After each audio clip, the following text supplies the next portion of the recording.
Samantala, dahil sa epekto ng El Nino, ilang tanim na kalabasa sa Mangaldan, Pangasinan ang nangamatay. Narito ang report ni Jasmine Gabriel Galban ng GMA Regional TV, 1 North Central Luzon.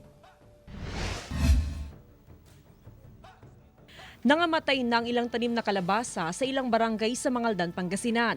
Sa barangay Talugtog, nagkabitak-bitak na ang lupang pinagtamnan ng kalabasa. Gumawa na ng balon ng mga magsasaka para mapatubigan ng kanilang mga taniman. Pero ang problema, buwan pa lamang ng Desyembre ay natuyuan na ang kanilang mga balon.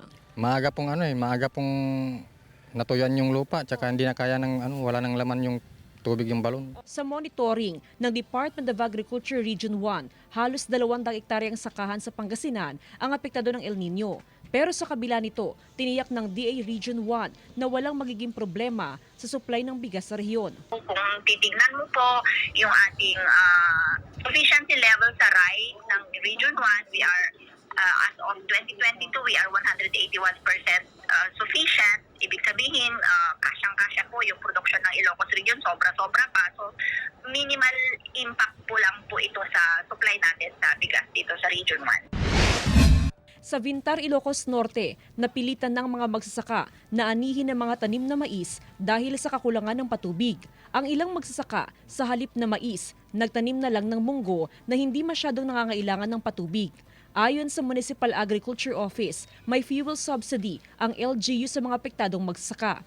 Kailangan na magtanim sila ng mga drought tolerant na mga varieties or mga tanim na hindi nakakailanganin ng maraming tubig. Ayon sa Pag-asa, 24 na probinsya sa bansa ang apektado ng dry spell at dry condition dahil sa El Nino. Kabilang dyan ang Ilocos Provinces, Cagayan Valley Region, ilang bahagi ng Cordillera at Central Luzon. Dulot ng kawalan ng ulan at temperatura na umaabot sa 35 degrees Celsius. Pumalo na sa 151.3 million pesos ang naitalang pinsala sa agrikultura dahil sa pananalasa ng El Nino. Mula sa GMA Regional TV 1 North Central Luzon, Jasmine Gabriel Galban, nagbabalita para sa GMA Integrated News.